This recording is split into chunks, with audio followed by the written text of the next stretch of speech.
सुप्रभातम। आज के संहिता वाचन को शुरुआत करते हैं।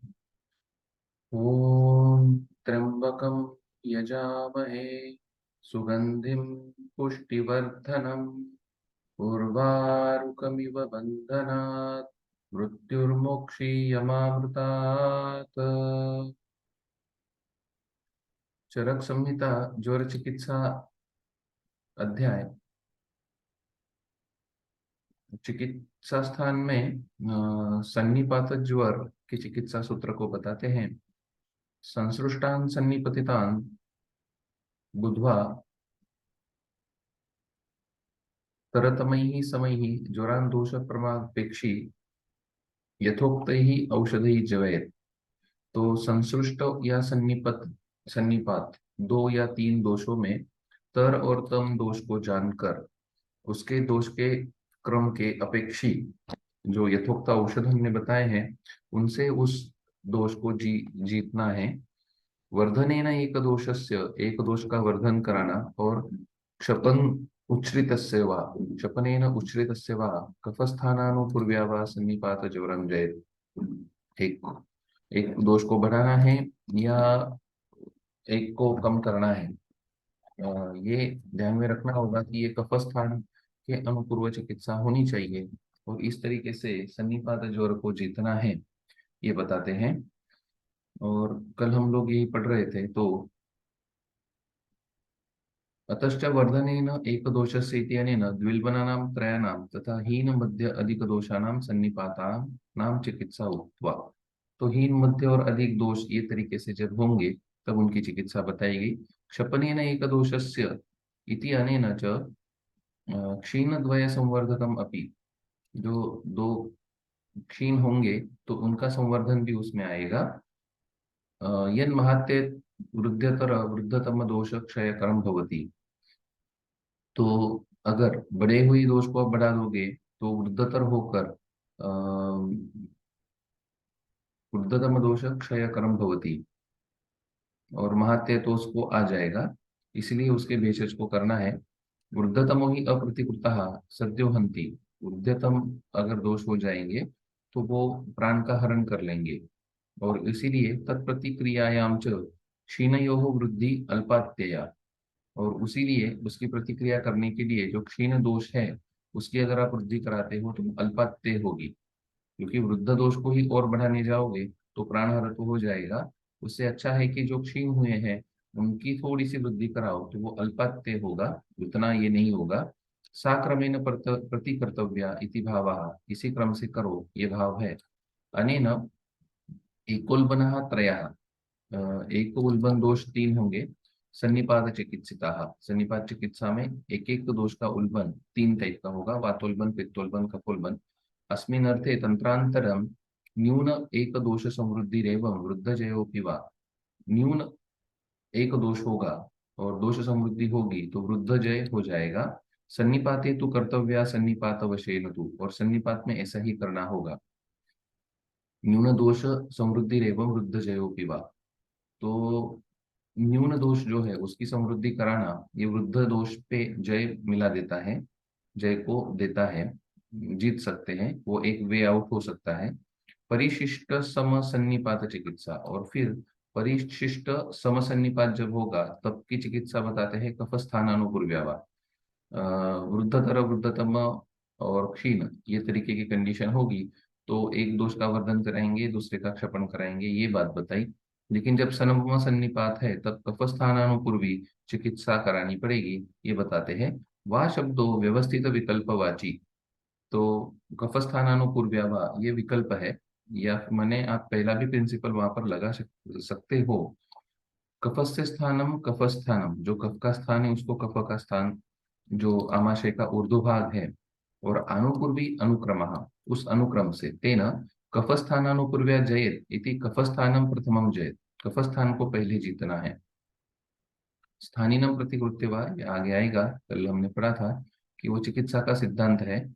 जयेत इति कफस्थानम प्रथमम जयेत। स्थान ग्रहणेन स्थानीनः कफस्यापि ग्रहणम।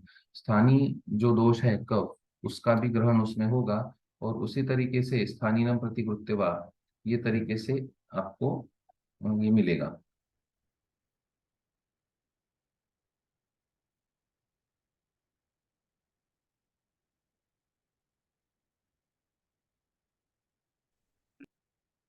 फिर कफजस्तु साक्षात् न उक्तः तत्स्थानस्य एव आमाशयस्य ज्वरारंभक दोषेण दुष्टस्य चिकित्सा उपदर्शनार्थम।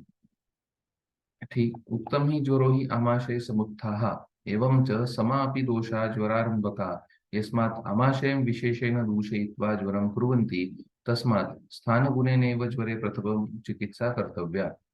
सम भी दोष होंगे तो भी वो आमाशय की चिकित्सा दुष्टि करेंगे ही करेंगे, क्योंकि ज्वर ये आमाशय समुत्थ व्याधि है। इसलिए स्थानीय स्थान की दृष्टि तो आपको मिलेगी ही मिलेगी, भले ज्वर के उत्पादक दोष सम अवस्था में क्यों न हो। इसीलिए स्थानीय दोष अपेक्षया ही स्थानम एवं प्रथमम चिकित्सा, तो स्थानीय दोष की अपेक्षा करके आपको स्थान की ही पहले चिकित्सा करानी चाहिए। यदुक्तम स्थानम जयेधि पूर्वम इति, हमने दूसरी जगह बताया कि स्थानम जयेधि पूर्वम, ये आपको कराना होगा, स्थान को ही पहले जीतना होगा।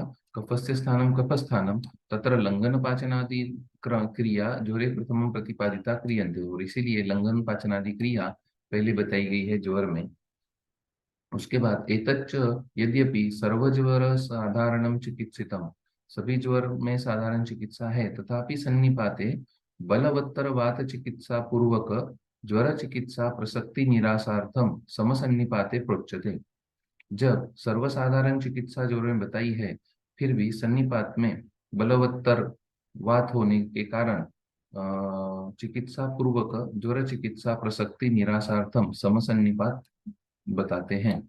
ज्वरादन्यत्र ही सन्निपाते सम एव वातः, ज्वर को छोड़कर भी बाकी जगह में जब सन्निपात में वात समावस्था में होगा पूर्वम चिकित्सते, तो वात की ही चिकित्सा पहले की जाती है समसन्निपात में। ये बात आई थी कि कोई भी समसन्निपात होगा तो पहले वातस्यानुजयत पित्तम पित्तस्यानुजयत कफम इत्यादि, ये एक प्रिंसिपल है इत्यादि। लेकिन कफस्थानानुपूर्व्या चिकित्सिते क्रियमाणे ये दोषो उल्बणो भवति तत्र वर्धनेन एकदोषस्य क्षपनेन उचितस्य वा इति चिकित्सा कार्या। तो कफस्थानानुपूर्व्या चिकित्सा समदोषों में जब जोर में बता रहे हैं कफ की पहले चिकित्सा कराई जाए, जबकि अदर जगह पर हमने समझा है कि वात की चिकित्सा पहले होनी चाहिए समसन्निपात में।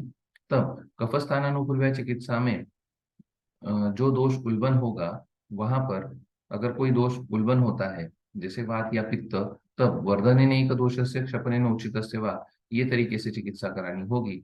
यही भेल ने कहा कि सन्निपात ज्वरे पूर्वम कुर्यात आम कफापहम, सन्निपात के पहले आम कफापह ये चिकित्सा करानी होगी, जो आम कफ का पाचन करे। पश्चात श्लेष्मणि संक्षीणे, और जब श्लेष्म संक्षीण हो जाएगा शमयत पित्त मारुतो, फिर पित्त और मारुत की चिकित्सा कराए।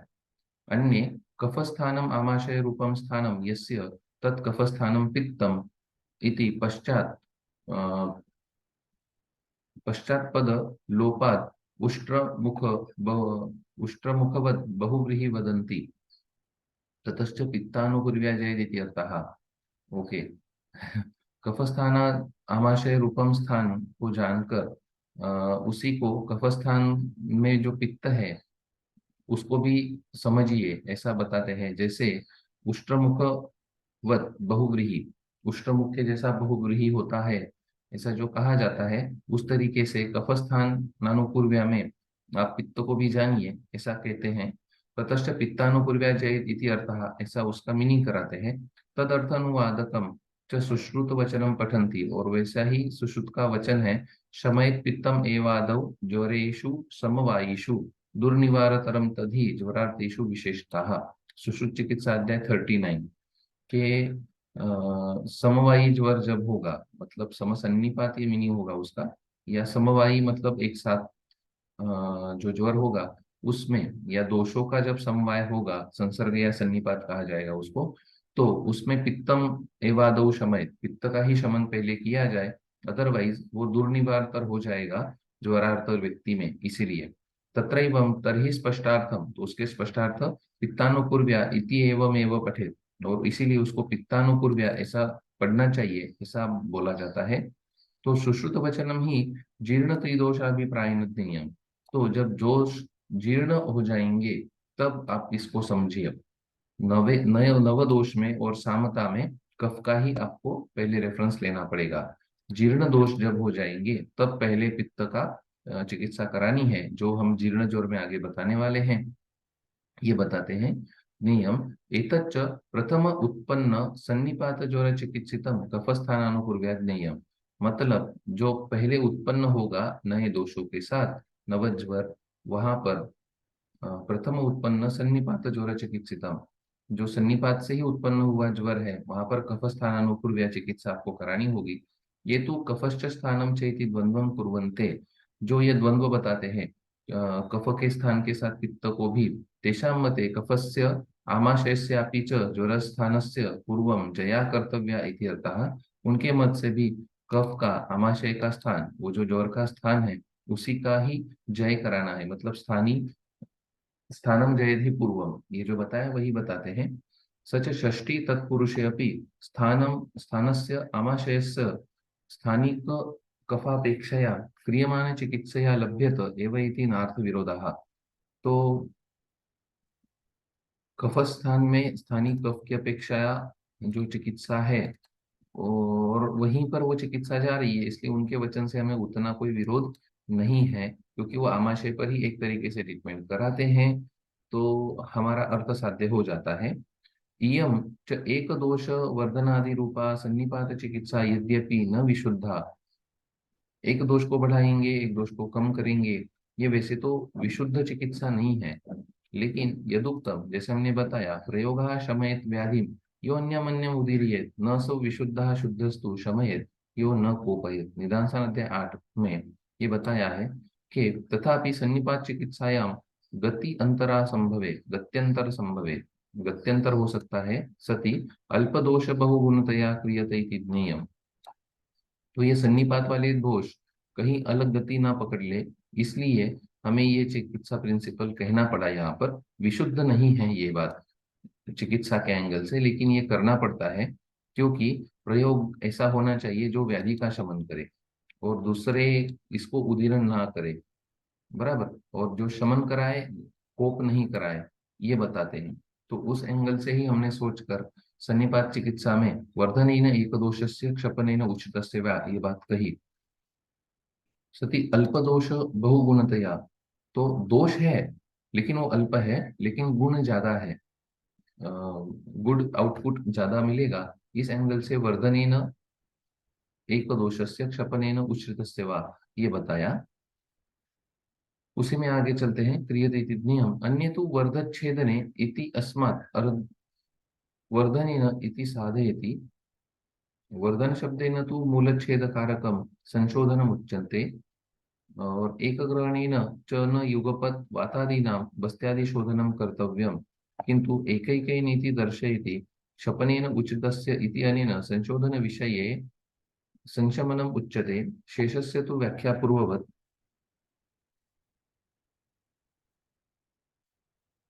अनेन श्लोकेन त्रयोदशविध सन्निपात आरब्ध ज्वरचिकित्सितम् उक्तं भवति। क्षीणवृद्ध दोष विकल्प कृत षड्विध सन्निपातेषु यो ज्वरः तत्र न केवलं वृद्धस्य दोषद्वयस्य एकस्य वा वृद्धस्य ज्वरारम्भकस्य चिकित्सा कार्या, किन्तु स्वमानक्षीणवर्धनमपि तत्र कर्तव्यम् भवति। स्वमानक्षीण द्वादश सन्निपातस्य तु ज्वरान् आरम्भकत्वम् एव। तो इस तरीके से अनेन श्लोकेन त्रयोदश विध सन्निपात आरब्ध ज्वर चिकित्सित उक्तम, त्रयोदश सन्निपात की ही चिकित्सा यहाँ पर बताई गई है। बाकी टोटल 25 में से 12 क्षीण दोष की चिकित्सा यहाँ पर नहीं बताई है, ये बताते हैं।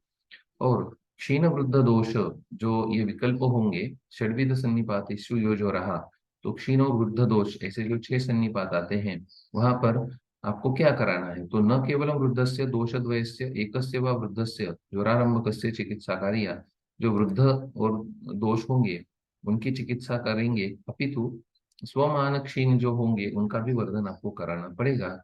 ये भी इसी श्लोक से आपको प्रतीत होता है। स्वमान क्षीण द्वादश सन्निपात तु ज्वरान आरंभकत्वमेव, क्योंकि ये क्षीण दोष भी ज्वर के आरंभकत्व को प्राप्त कराते हैं या ज्वर पैदा कराते हैं, ये तरीके से बताया। शुरुआत में जो क्षीण है उनकी चिकित्सा नहीं बता सकते, ये बताया था। और हाँ, ये लास्ट में बताते हैं कि स्वमान क्षीण द्वादश सन्निपात जो है वो ज्वर तो पैदा करते ही हैं, इसलिए उनका वर्धन वहां पर करा सकते हैं। इस एंगल से सभी 25 सन्निपात में इस चिकित्सा सूत्र की एप्लीकेबिलिटी बताते हैं। संसृष्टान सन्निपतितान, संसृष्ट है या सन्निपात है, उनमें तरतम भाव जानिए और दोष क्रम की अपेक्षा से यथोक्त औषधों की योजना वहां पर कीजिए। जो भी बढ़ा हुआ है तर या तम दोष है उसको लीजिए और इनमें वर्धनेन एक दोषस्य क्षपनेन उच्छिदस्य वा, उच्छिद का क्षपन कराएंगे और क्षीण दोष का वर्धन कराएंगे। और फिर जब सम सन्निपात होगा तो कफ के स्थान को पहले जीतेंगे। इस तरीके से चिकित्सा करा सकते हैं। तो इसमें आगे चलते हैं। सन्निपात ज्वर का चिकित्सा सिद्धांत यहाँ पर पूरा होता है।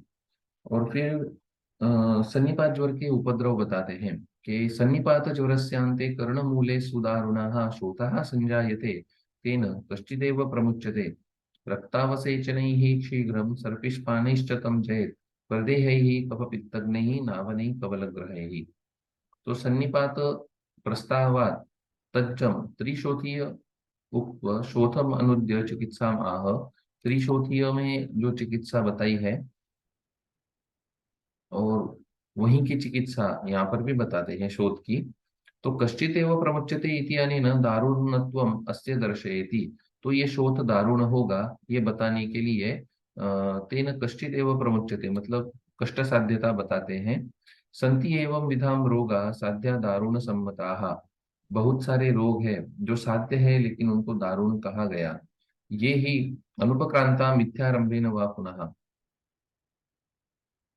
जो उपक्रांत नहीं किए गए या मिथ्याहार हुआ तो फिर से आ जाते हैं, इसलिए उनको दारुण कहा गया। सूत्रस्थान अध्याय 18।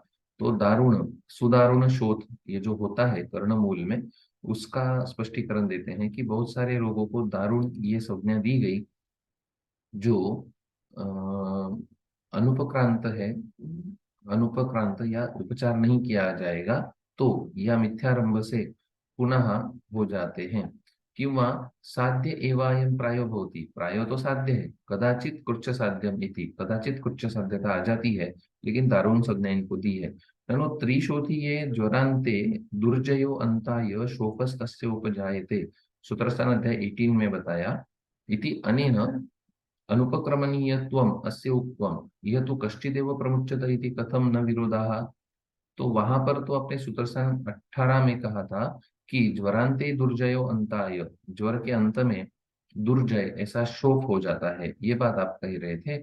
और यहाँ पे आप कह रहे हो कि कश्चिदेव प्रमुच्यते, तो इसमें विरोध नहीं है क्या? मैं एवं तत्रापि दुर्जय भवति, वहीं भी दुर्जय ही है, अंताय वा इति अर्थः। तो ये दुर्जय ही है और अंताय है मतलब व्यक्ति के अंत के लिए, अतो न विरोधः, इसलिए मीनिंग सेम है। तो कर्णमूल में सुदारुण शोथ उत्पन्न होता है, उससे अ, कष्टता से कोई बच पाएगा ये बताते हैं, तब उसका दुर्जयत्व ये क्रूड ही है, इसलिए इसमें कोई विरोध नहीं। और ये कर्णमूल नहीं होना चाहिए, एक तरीके से उपद्रव के अंदर बताते हैं तो चिकित्सा में सुधारुणत्व भी उससे आ जाता है, सुधारुण उसको कहा भी है। तो वहां पर रक्तावसेचन शीघ्रता से करें, सर्पिष्पान कराएं, प्रदेह कराएं, कफ पित्तग्न नावन कराएं और कवल ग्रह कराएं और उसको जीतने की कोशिश करें। ये एक तरीके का अलर्ट हमें दिया। फिर शीत उष्ण स्निग्ध रुक्षाद्यैः ज्वरो यस्य न शाम्यति शाखानुसारी रक्तस्य सो अवसेकात् प्रशाम्यति। तो रक्त मोक्षण का रेफरेंस अभी आ गया था, इसलिए रक्त की बात बताते हैं। और शाखानुसारी इति अत्र यद्यपि शाखा रक्तादयो धातवाः, तो शाखा मतलब रक्तादि धातु, उनको शाखा कहा है हमने, सूत्रस्थान अध्याय 1 का रेफरेंस है। इति उक्तम, तो रक्तादि धातु जो है वो शाखा में आते हैं। तथापि यह रक्त दूषको विशेषेण ज्वरोध्नीयः, ज्वर विशेषता से रक्त दूषक कहा गया है। रक्ताश्रय एव दोषे रक्त मोक्षस्य विशेषेण समर्थत्वात्। तो रक्ताश्रय होने के कारण और रक्त मोक्षण से फिर रक्त की दृष्टि निकल जाएगी। रक्त मोक्ष स्थानम च बाहुमध्यम ज्ञेयः, बाहु के मध्य में रक्त मोक्षण का स्थान जानिए। यदुक्तम अन्यत्र शीतोष्ण स्निग्ध रुक्षाद्यैहि ज्वरो यस्य न शाम्यति शाखानुसारी तस्याशु मुंचेद बाहोः क्रमात् सिरः। बाहु के सिरा का व्यधन उसमें कराए। इति शीतोष्णादि अवसेचनात् सकल दोष अनुरूप चिकित्सा क्रमे सति रक्तदुष्ट्यैव प्रायो ज्वरानुभवन्दो भवति इति दर्शयति।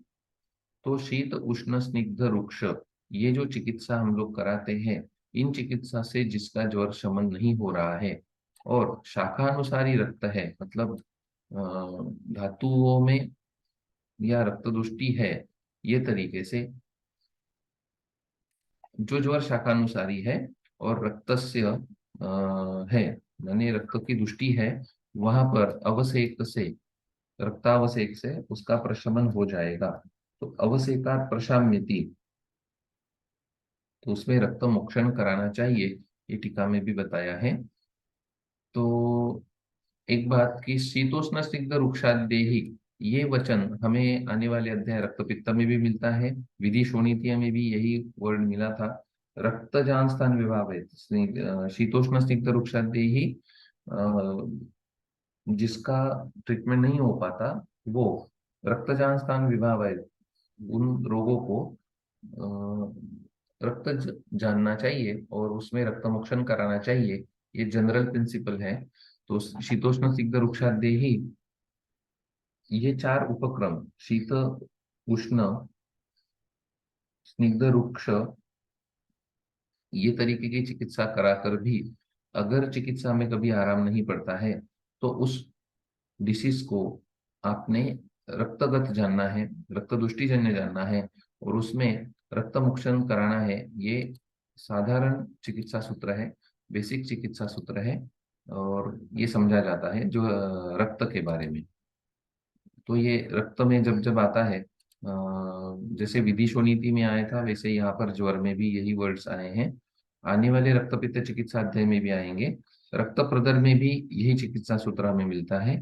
तो ये तरीके से रक्तज व्याधियों में ये बात हमारे लिए इम्पोर्टेंट हो जाती है कि जो शीतोष्ण स्निग्ध रुक्षादि उपक्रम से जिसका शमन नहीं होता है, उसको रक्तज जानना है और उसमें रक्त मोक्षण ही करवाना है।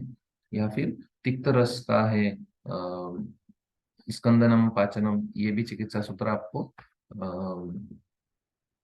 अत्यार्थों में मिलेगा रक्त प्रदर में।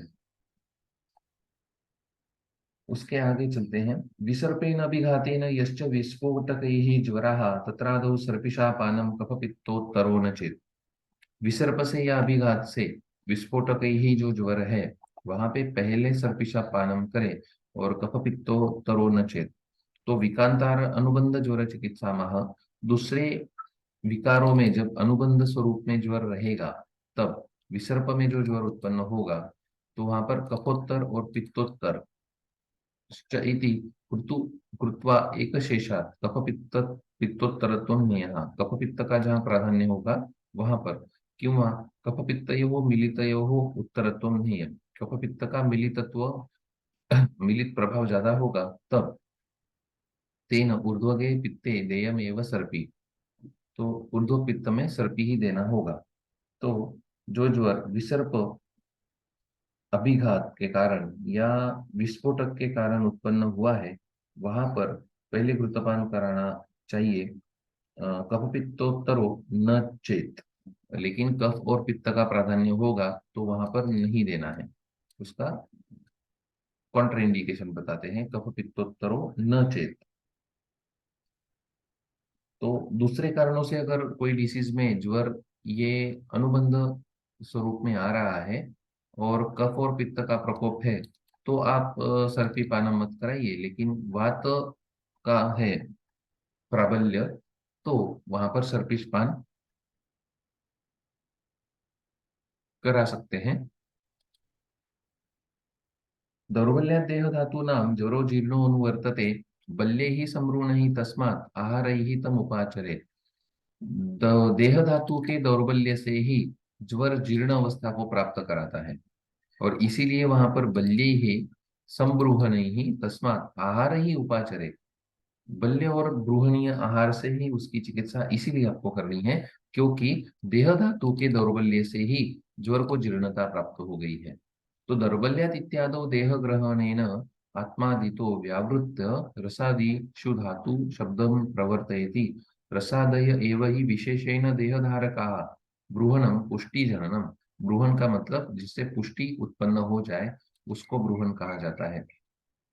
तो दौर्बल्य देह धातु नाम, देह धातुओं के दौर्बल्य से जब शरीर की धातुएं दौर्बल्य हो जाएंगी तब ज्वर को जीर्ण समझा जाना चाहिए। ये एक बात। यहाँ बहुत दिनों तक ज्वर रहने के कारण देह धातुओं में दौर्बल्य आ जाता है, ये दूसरा कारण। या दोष क्षय कराते कराते धातुओं का भी क्षय हो गया और ज्वर जीर्णता को प्राप्त हो गया, इसलिए वहां पर बल्य और गृहणीय द्रव्य देने होंगे, ये मीनिंग आता है। तो दौर्बल्या देह धातुना, तो देह ग्रहणेन आत्मादितो व्यावृत्तो रसादिषु धातु शब्दम प्रवर्तयति। आत्मादि से व्यावृत ऐसा जीवंत देह, उसमें से रसादि धातुओं की बात यहाँ पर होती है, और इसीलिए जीर्ण ज्वर की चिकित्सा बताते हैं कि बल्य और गृहणीय आहार हमें वहां पर देना होगा। तो उसके बाद कर्म साधारणम जह्या तृतीयक चतुर्थकम, साधारण कर्म छोड़ेंगे तृतीयक और चतुर्थक में। आगंतु अनुबंधो ही प्रायशः विषम ज्वरे, क्योंकि आगंतु का अनुबंध होता है विषम ज्वर में, इसलिए तृतीयक और चतुर्थक में साधारण कर्म को छोड़ना है। वात प्रधानम सर्पीर भी, जो वात प्रधान होगा उसमें सर्पी से, बस्ती से, अनुवासन से, स्निग्धोष्ण अन्नपान से शमयत विषम ज्वरम। विरेचनेन पयसा सर्पिषा संस्कृतेन च विषमम तिक्त शीतश्च ज्वरम पित्तोत्तरम जयत। पित्तोत्तर अगर होगा तो विरेचन, सर्पी पान, दूध, या फिर दूध और सर्पी को संस्कृत करके सिद्ध करा के जो पित्तोत्तर विषम ज्वर है वो, और साथ में तिक्त शीत उपचार से पित्त प्रधान विषम ज्वर को जीतना है। वमनम पाचनम वृक्षम अन्नपानम विलंघनम कषाय उष्णम च विषमे ज्वरे शस्तम कफोत्तरे। और वही कफोत्तर अगर विषम ज्वर है, वहां पर पाचन, वृक्ष अन्नपान और लंघन और कषाय और उष्ण ऐसे चिकित्सा उपक्रम आप करा सकते हो। तो साधारण कर्म छोड़ देना है, ये बताते हैं।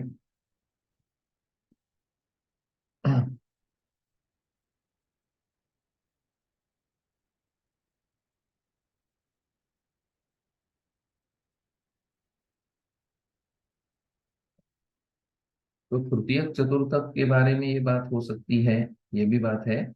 और इनमें साधारण कर्म छोड़ना है। भूतानुबंधिनः तृतीय चतुर्थकयोः चिकित्सा आह। तो ये आगंतुक ज्वर में आते हैं तृतीय चतुर्थक। कर्म साधारण या तृतीय चतुर्थक हो, ये एक मीनिंग कराना चाहिए। और फिर आगंतुक ज्वर में प्रायशः विषम ज्वर, या प्रायशः विषम ज्वर में आगंतु अनुबंध होता है, ये मीनिंग दूसरा यहाँ से करे। और फिर विषम ज्वर जो वात प्रधान है, पित्त प्रधान है और कफ प्रधान है, उनकी उस तरीके से चिकित्सा कराई जाए, ये एक मीनिंग हो सकता है। और दूसरा ही मीनिंग कराते हैं कि भूतानुबंधी तृतीय चतुर्थक की चिकित्सा बताते हैं, जहाँ पर आगंतुज अन्वय है, ऐसे तृतीय और चतुर्थक की ये चिकित्सा है, ऐसा एक ओपिनियन। तो कर्म साधारण मिति भूतानुबंधे दोषे च साधारणी चिकित्सा दैवपाश्रया बल्यादि रूपा, युक्ति व्यपाश्रया दोषानुरूप कषाय पानादि रूपा। तो जय्या मतलब उसमें प्रवर्तन करें साधारणम कर्म। तो साधारण कर्म कौन सा होगा? आगंतुज ज्वर में जो हमने बताया है वो, जो है साधारण कर्म में भूतानुबंधे साधारणी चिकित्सा है दैव उपाश्रया बल्यादि रूपा। दैव उपाश्रय चिकित्सा बताई है बल्यादि रूपा, बलि आदि जो देना है वो दैव उपाश्रय चिकित्सा होगी। और जो युक्ति उपाश्रय है उसमें दोषानुरूप कषाय आदि पान, ये तरीके से। ऐसे दैव उपाश्रय और युक्ति उपाश्रय चिकित्सा, उसको साधारण कर्म से हमें जानना होगा। और फिर विषम ज्वरेन तृतीय चतुर्थकौ एव अभिमतो चतुर्थकेन चतुर्थक विपर्ययो अपि गृह्यते। तो विषम ज्वर शब्द से विषम ज्वरे तृतीय और चतुर्थक को ही हमें जानना है, ऐसा यहाँ पर बताते हैं। और चतुर्थक से चतुर्थक विपर्य नाम का एक ज्वर है, उसको भी समझना होगा, जो बीच के सेकंड और थर्ड डे को प्रवर्तमान हो रहा था। वो उसको तिक्त शीत ही अनुपाने ही भेषजश्च इति विज्ञेयम् कषाय उष्णमिति उष्णाः कषायाः। तो ये तरीके से तृतीय चतुर्थक जो आगंतु अनुबंधी वाले हैं उनकी चिकित्सा बताई गई, वात प्रधान, पित्त प्रधान और कफ प्रधान, ऐसा समझना है ये तरीके से। और फिर योगा परम प्रवक्षन्ते ज्वरा, और फिर विषम ज्वर नाशक प्रयोग बताते हैं। जो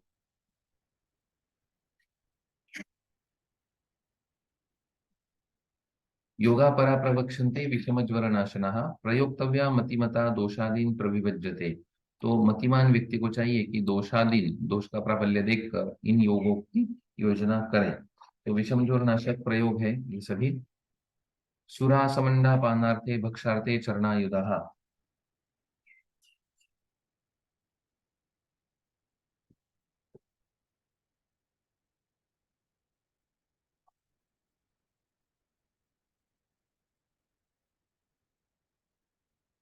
तितिरश्च मयूरश्च प्रयोज्य विषम ज्वरे। तो बुद्धिमान चिकित्सक को चाहिए कि इन लोग इसका इस्तेमाल करे। तो सुरा समंडा पानार्थ, सुरा और मंड के साथ पानार्थ देना होगा। और भक्षण के लिए चरणायुधा, उसका मीनिंग भूल रहा हूँ।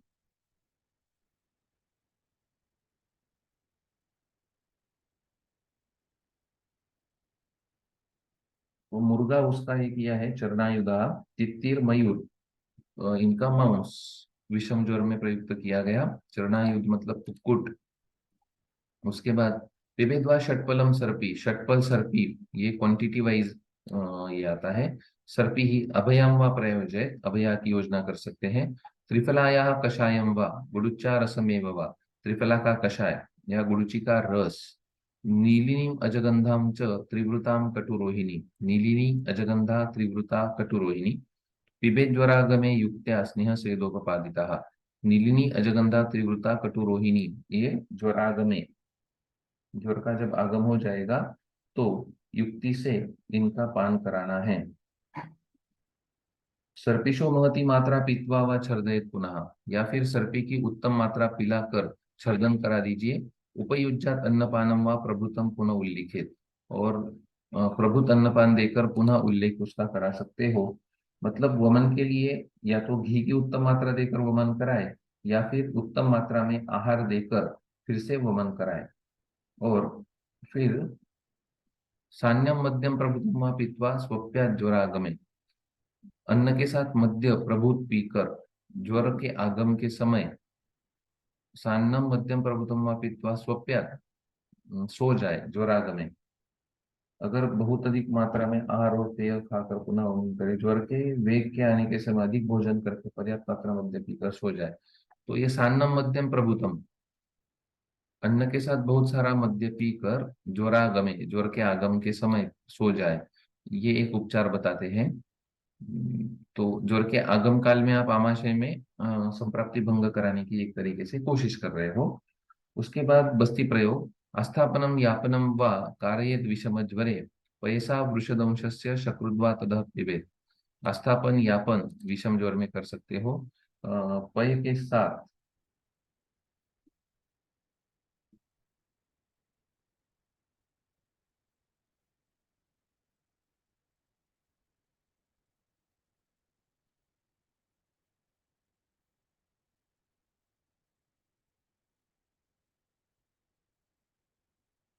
बिल्ली का शक्रुत उसी दिन, जिस दिन ज्वर आने वाला है उस दिन पिया जाए। या वृषस्य मतलब बैल का मल, वो दधि मंड के साथ, सुरा के साथ या सेंधव के साथ पिया जाए। विषम ज्वर में फिर पिप्पल्या त्रिफलायाश्च, पिप्पल्या त्रिफलायाश्च दध्न तक्रस्य सर्पिषाः, पिप्पली त्रिफला कषाय के साथ, दधि या तक्र के साथ सर्पी। पंचगव्य से पयसा प्रयोगो विषम ज्वरे, पंचगव्य का भी दूध के साथ प्रयोग विषम ज्वर में बताया है। ये तरीके से रसोणस्य सतैलस्य प्राभक्तम उपसेवनम, रसोन का तैल के साथ पहले खाने के साथ सेवन, ये वैसे तो वातरोग अधिकार में है, और यहाँ ज्वर में भी मिला है, विषम ज्वर में विशेषता हमें मिला। फिर मेद्यानाम उष्णवीर्यानाम आमिषानाम च भक्षणम, मेद्य उष्णवीर्य ऐसे आमिष मतलब मांस का भक्षण। हिंगुतुल्या तु वैयाघ्री वसा नस्यम स सैंधवा, पुराण सर्पी सिंहस्य वसा तद्वत् स सैंधवा। फिर हिंगु हिंगु तुल्या वैयाघ्री, वैयाघ्री मतलब बाघ की चर्बी, टाइगर, टाइगर का फैट हिंग और सेंधव नमक में मिलाकर उसका नस्य कराना चाहिए। पुराण सर्पी के साथ सिंह की वसा वैसे ही सेंधव के साथ नस्य में इस्तेमाल करनी चाहिए।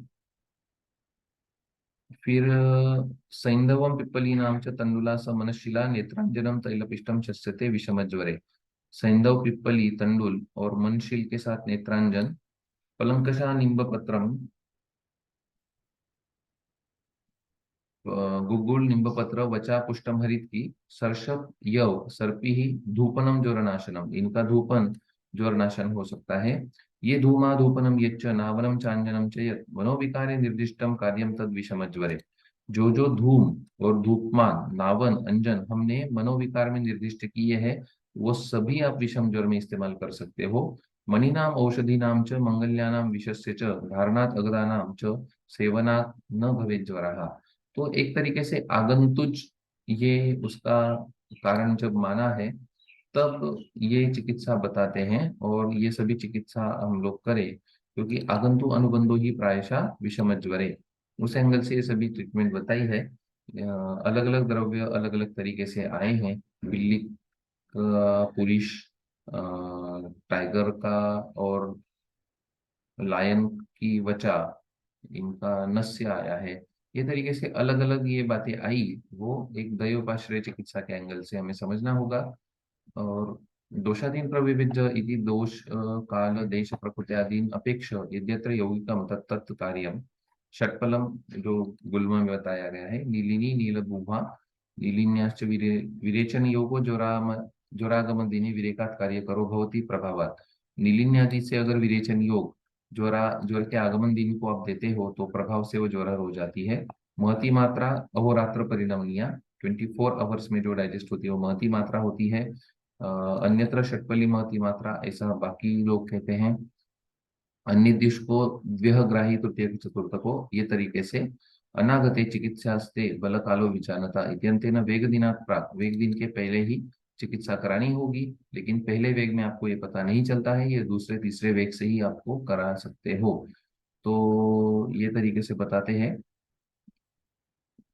सान्नम प्रभुत्व मध्यम पीत्वा पुनः उल्लिखित इति योजना, तो सान्नम मध्यम पी के पीना वमन करानी है ऐसा बताते हैं, लेकिन स्वपेत ऐसा वहां पर होता है। तथा मध्यम सान्यम पीत्वा तथा स्वपेत इति योजना, ये दोनों है, उल्लेखन के एंगल से भी है और स्वपन के भी एंगल से है। यापना मुस्तादिका बस्तयो वक्षमाना, वृषदंशो बिडालः, यहाँ पर आया बिडाल मतलब बिल्ली। वृषस्य इत्यत्र शकृत इति संबंधः, मेद्यानाम मेदुराणाम विद्यानाम पवित्राणाम। मेद्य और मेधुर, मेद्य और मेद्य इनमें टाइप है। मेदुर जो है उनको मेद्य कहा जाता है, और मेध्य जो है वो पवित्र होते हैं। और इस तरीके से सिंहो व्याघ्र मालूम है। मनोविकारे मतलब उन्माद और अपस्मार में, धारणा तिथि छेदा अगदा नाम से सेवना तिथि योजना, ये तरीके से बताते हैं। आज के लिए हम लोग रुकते हैं। श्री कृष्णार्पणमस्तु। इदं मम गुरुर्ब्रह्मा गुरुर्विष्णु गुरुर्देवो महेश्वरः, गुरुः साक्षात् परब्रह्म तस्मै श्री गुरुवे नमः।